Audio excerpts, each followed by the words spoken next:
All right, I'm going to do the Chapter 12 lecture on the viability of contemporary liberalism.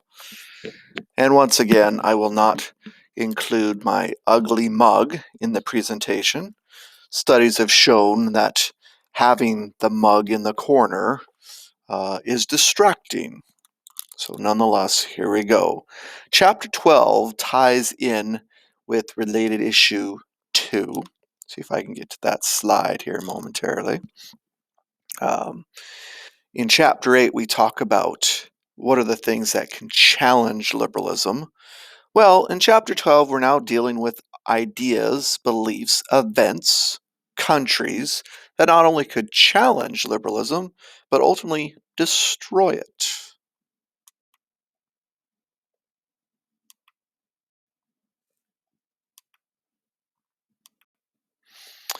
All right, so here are some points from related issue 2. The area in which we're going to be covering in chapter 12 is we're going to analyze the extent to which modern liberalism is challenged by alternative thought.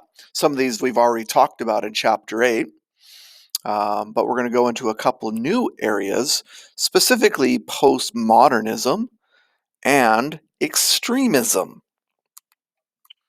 All right, so remember back in chapter 8 when we looked at contemporary challenges to liberalism. We looked at neoconservatism. We looked at environmentalism. We looked at Aboriginal perspectives. All these areas in which you could go beyond where we arrived with modern liberalism. Now, in chapter 12, we're moving maybe even a step further to the point where maybe it's no longer liberalism. All right, and like I said, the theme for chapter 12 is the viability, once again, is an extension of chapter 8. The easiest way to explain the two chapters is that chapter 8 explores possible directions liberalism will continue to evolve, while chapter 12 now investigates how liberalism could, under certain circumstances, and we are, as of May of 2020, kind of living in some of these circumstances, no longer exist. Ultimately, does it work in our modern world? Couple of funny cartoons. You might want to pause on these. This one is the brain of a conservative Republican, from a certain other perspective. I'm not going to go over these. You can read them. You can have a little chuckle. But, once again, when you talk to a liberal about the mind of a conservative, these are some of the things that might come out.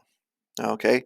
Conversely, if you talk to a conservative about a liberal, so a right wing person about the perspective of a left wing person, these are some of the ideas that come out. Okay. Once again, this is a ha ha ha kind of thing, not overly, um, you know, truthful, but sometimes in humor, truth does lie. All right, so once again, the theme of chapter 12 is the viability. Does it work under all circumstances? Are there circumstances in which we have to get rid of it? Okay. What are some ideologies that not only challenge, but ultimately oppose liberalism? And we've discovered and looked at some of those ideologies like dictatorships and stuff like that, back in chapter 5 and also 10b. And the whole theme of related issue 3 is this idea of viability. Ultimately, in a real world sense, does it work? All right, getting back to related issue 3 is, and once again, I kind of repeat myself here, so I'm not going to go over all this. So I'm going to kind of get into the nuts and uh, bolts of so to speak of the chapter here in a second. Is there stuff happening today that questions the continued success and life of modern liberalism? Are there solutions to today's issues supporting the principles of liberalism? The modern Western industrial world we live in today has been created or is a result of the implementation of liberal principles from the Enlightenment to today. Liberalism has brought us good stuff like healthcare, technology, individual and collective rights for many, scientific progress that we learned about in chapter 3. Liberalism in action has also brought about disparity. Not all individuals within the West and throughout the world have or are being treated equally. Once again, you could make that argument about any system throughout history. You lived in monarchies. Do you think everyone was equal in a monarchy? Under communism, ultimately, in theory, there's about equality, but did everyone live equally? So, what about today? Will liberalism live on, or are there challenges to this ideology? Can liberalism evolve and resolve some of the contemporary issues faced in the world today? By the way, I do not have an answer to these questions. All right, so once again, this is kind of a repeat of the previous slide. In our modern world, there is a disparity. Where do we go from here, so to speak? Okay, the overarching theme of related issue 3. How does this challenge liberalism? I like this slide. This kind of, in a nutshell, explains what chapter 12 is about. Modern liberalism and its principles can sometimes be challenged by alternative thought, such as found in chapter 8.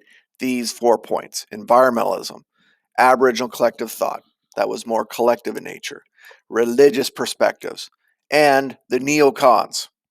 However, additional challenges to liberal principles can be found in the examples in this chapter. These could ultimately destroy liberalism. Ideas like postmodernism, extremism, corporate welfare, consumerism, environmental disasters, pandemics, emergence of other nations. I think what we'll do today is we'll cover the first couple of these, and then we'll cover the rest of them in a subsequent lecture, more than likely tomorrow.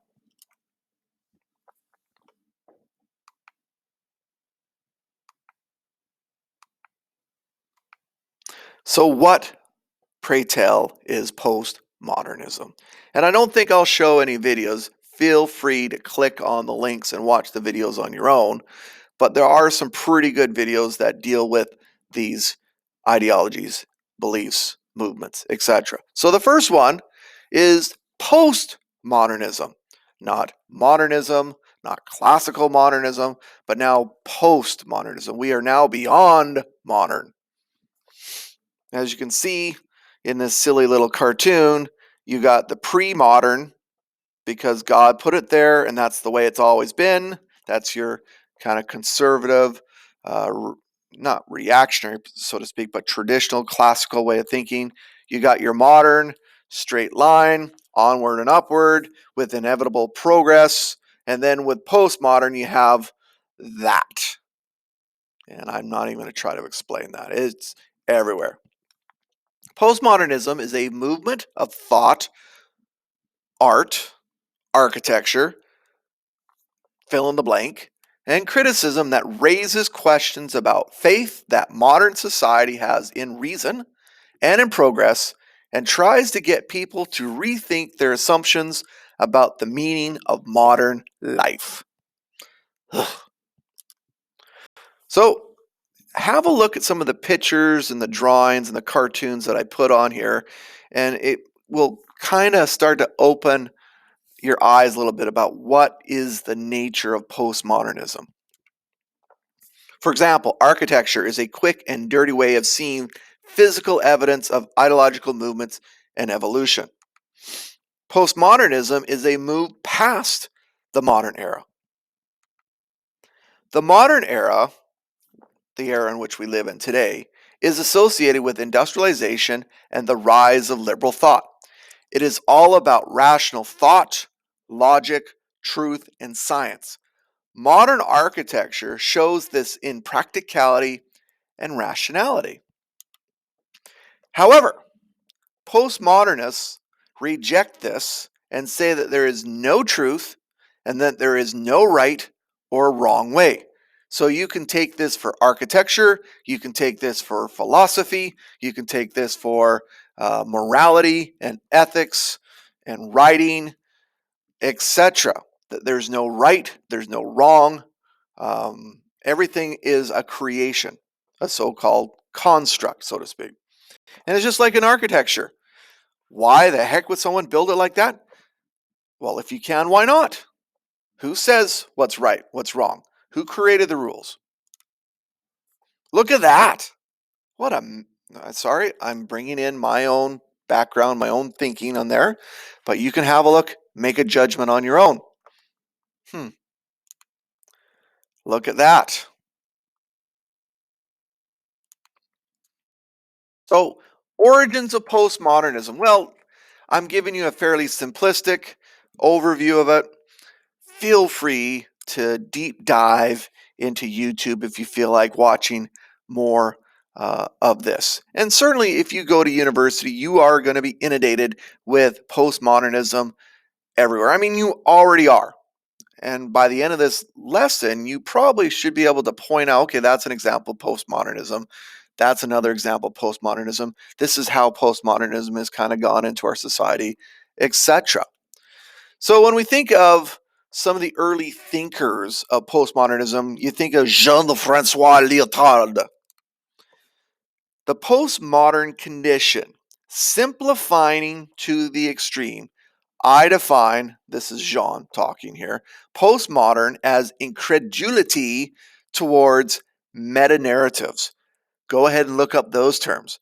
Incredulity towards meta narratives. So basically, everything is just a story. Jacques Derrida, another French philosopher, coined the whole idea of deconstruction, the dismantling loyalty to any idea.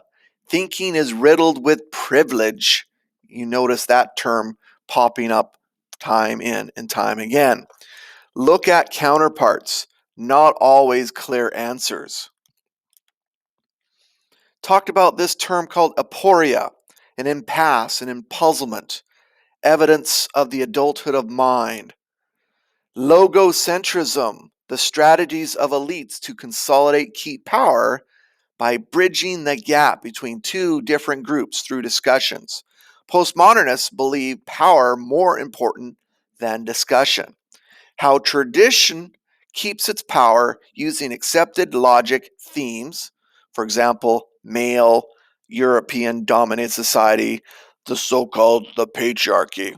All right, so even our language keeps us separated, that we need to rethink our language, so to speak. Once again, as you can see the links, there's links on these individuals that you can go on to and find more information. Michel Foucault said there is a relationship between power and knowledge and how they are used as a form of social control through societal institutions. Once again, more links to more videos. And I think I have a couple for each of these, so you can feel free to look at those. Oh, so there's one right there. All right. He also argues that modern society is a disciplinary society, meaning that all power in our time is largely exercised through disciplinary means in a variety of institutions, prisons, schools, hospitals, militaries, etc. So feel free to link on these, watch them if you want to learn a little bit more about their thinking, etc. I do have some more overarching videos on postmodernism in some of these further slides. Here's just some examples of postmodernism from my opinion. You've got artists, you have Monty Python. Why would anyone walk like that? There's no reason to walk like that. But who says you can't? You have 60s art, like from the Beatles, Yellow Submarine. You have certain artists like Van Gogh. You have all the movements, the Impressionists, the Post-Impressionists, etc. You have the anti-hero, like you see in Sons of Anarchy. Okay, this guy, not a very nice guy, but everyone likes him in the show.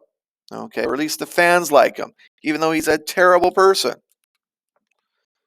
All right, so when we think of postmodernism, we think of the term freedom. You have the freedom to think the way you want. You have the freedom to act the way you want. You have the freedom to behave the way you want. Everything else is essentially a construct, a creation of society to create control. Some would argue, however, that postmodernism is essentially a Tower of Babel. And if you understand the biblical reference of the Tower of Babel, the whole idea is that God was not happy that the people of Babel were creating a tower to heaven. So what he did is he just confused them by making them speak all these different languages. Okay, postmodernism, in a way, kind of shuffles up the deck of rules. If people can't act within a certain set of rules, how do you get along? How do you work together? How do you even be able to speak the same language, so to speak? And you start seeing this in our own society when people believe that all rules and all laws and all belief systems are essentially constructs. What do you hold on to? Okay, so that's obviously a disadvantage of postmodern thinking. So let's just look at this. It just shows the various differences between modern thinking, the whole idea of progress, versus that of postmodernism, beyond modernism, beyond progress. And you can find this stuff on pages 410, 411 in your textbook. So the principles of modernism would be aspects such as science provides universal and eternal truths. Knowledge will eventually lead to progress and more progress. Freedom consists of obedience to laws that are based on reason. Because if you're not obeying laws, you're ultimately going to be less free over time. Okay, you're going to be constrained by more and more and more. And reason and rational thinking are the ultimate means of establishing what is true. Let's look at postmodernism. That there is belief in no set of moral or political ideas that can dominate cultural, ethnic, and gender differences. That skepticism about modern liberal idea that society can be improved. It's not all about progress. Progress doesn't always mean better, according to a postmodernist.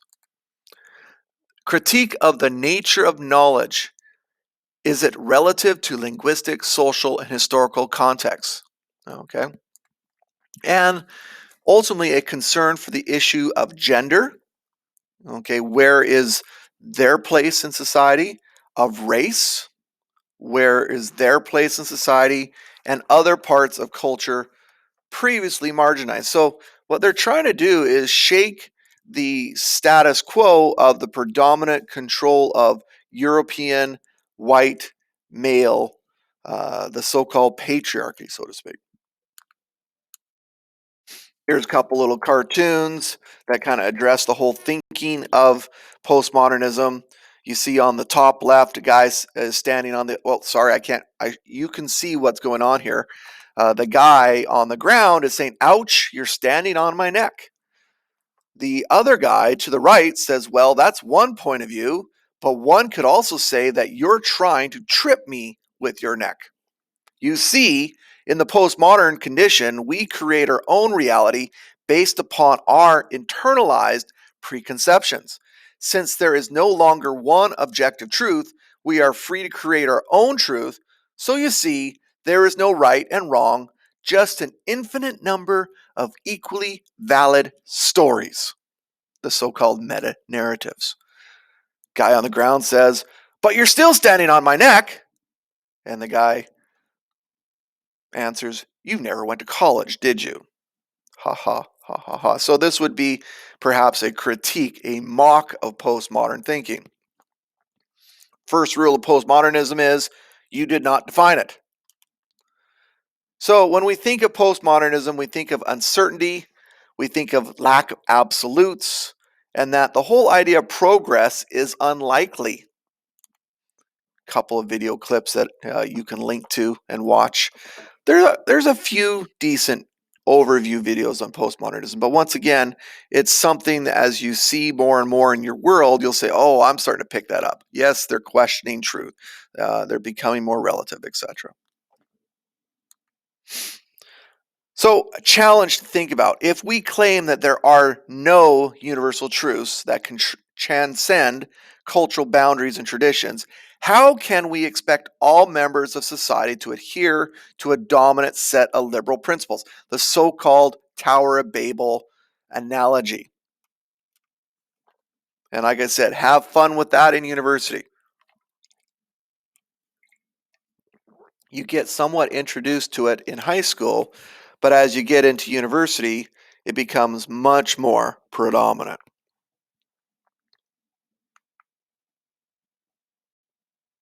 Couple pictures.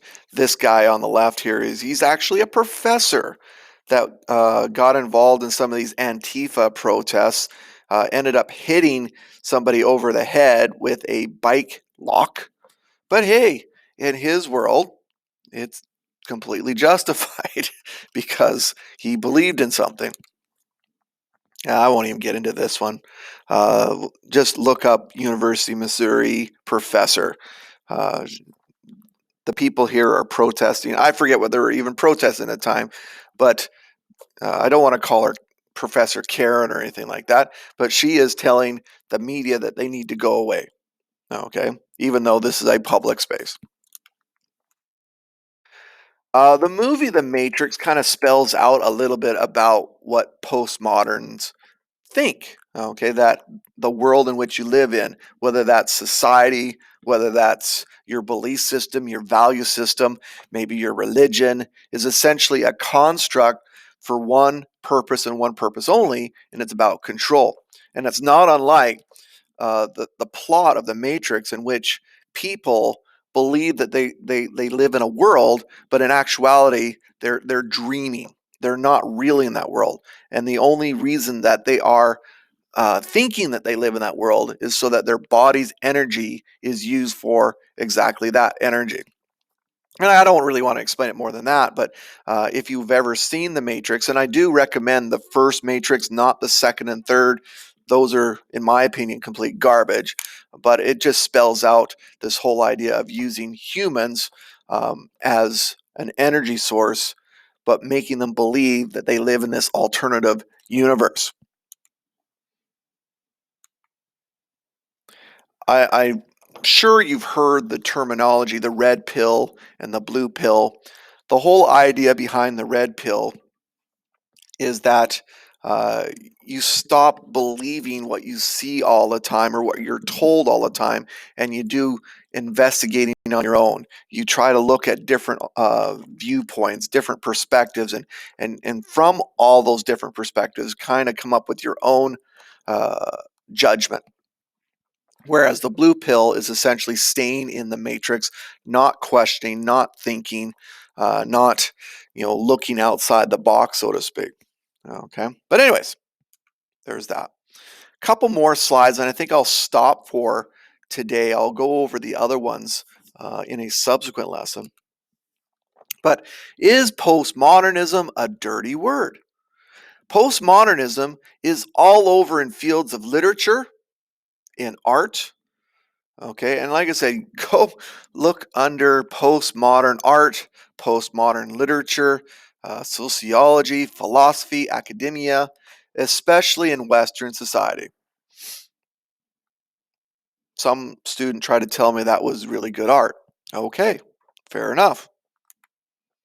I do not recommend this video by Paul Joseph Watson on why modern architecture sucks. Absolutely do not recommend you watch that. There's probably a few too many swear words like that. But needless to say, he has a perspective that would be highly against postmodern uh, way of doing things. So ultimately, how does postmodern school of thought and its movement challenge and call to question the liberal principles of modernity? Is this ultimately a positive or a negative thing, and why? Things to think about. So, here are some of the weaknesses of postmodernism. One, this idea of nihilism. Okay. Nihilism, for a lack of better explanation, please feel free to look up what nihilism is. It's basically you don't care about tomorrow, there's nothing to live for. You just live in the moment, and because at some point you're just going to be worm food, and there isn't right or wrong, and you know what we're experiencing, it's all for naught. Okay, one of the analogies I make to my wife, she starts crying after a while. It's like, all these lovely pictures that you spend hundreds and hundreds of dollars on, somewhere down the road, 50, maybe 100 years from now, someone's going to find all our pictures and all these big things we put on the wall, and it's just going to be burned or put in a landfill or something. At some point, people aren't going to care. And she just starts crying. It's like, oh, well, that's what nihilism is in certain ways. That it's just, you just don't believe anything. And so if you don't believe in anything, then what makes you follow a certain set of rules besides you're going to get in trouble? Okay, and so that's what nihilism. And personally, I'm not a huge believer in that. I personally believe that, like, this is my personal belief. This isn't Mr. Love Teacher personal belief, that there should be something you live for, whether that's a religion, whether that's a set of values, beliefs, etc. But nonetheless, another weakness of postmodernism is this whole idea of relativism, the whole Tower of Babel analogy. If everyone just kind of does their own thing and you don't live by a certain set of universal truths or rules, how the heck are you going to get along without it descending into some sort of anarchistic kind of behavior? All right. And then the third weakness of postmodernism is this internal inconsistency. Well, if there is no truth, isn't that a truth? And, that kind of logical exercise that I just don't want to entertain at this point. All right. Another weakness of postmodernism is responding to the criticisms. One, standards can be agreed upon. Although they may be changed over time, citizens can use the principles of equality and personal freedom as guidelines. And so the thinking is this: yes, maybe there isn't this, universal truth out there, but maybe you can, as a social construct, develop, you know, an understanding this needs to be adhered to or that needs to be adhered to. Okay, maybe a universal, not so much universal truth, but an adhered to aspect can be equality. People are equal. Maybe we have a certain amount of personal freedom. Postmodernists might support the principles of equality and the worth of the individual. So they might believe in collective and individual rights as long as it's agreed upon by society. And all would therefore agree that anything that denigrates or harms an individual signals a negative presence. I think we all can logically agree that if you do something that hurts people, maybe that's not a good thing. So ultimately, the postmodern critique can be useful. Once again, this isn't maybe my opinion, but from a perspective of someone that supports postmodernism, it ultimately asks people to keep critically thinking. Don't always say in the final. I had a professor at the University of Calgary when I was there always talk about in the final analysis. And I always thought to myself, whose final analysis are you talking about? Okay, your final analysis. Yes, you're 40 something. You got a great beard. You're rocking the coffee mug. We all know you're smart, but maybe it isn't the final analysis. Okay, so keep your options open, and do not fall into the trap of certainty. Okay, postmoderns do not believe in that idea of certainty. All right. And I think that is it for today. We will talk about extremism and the other ideologies starting tomorrow.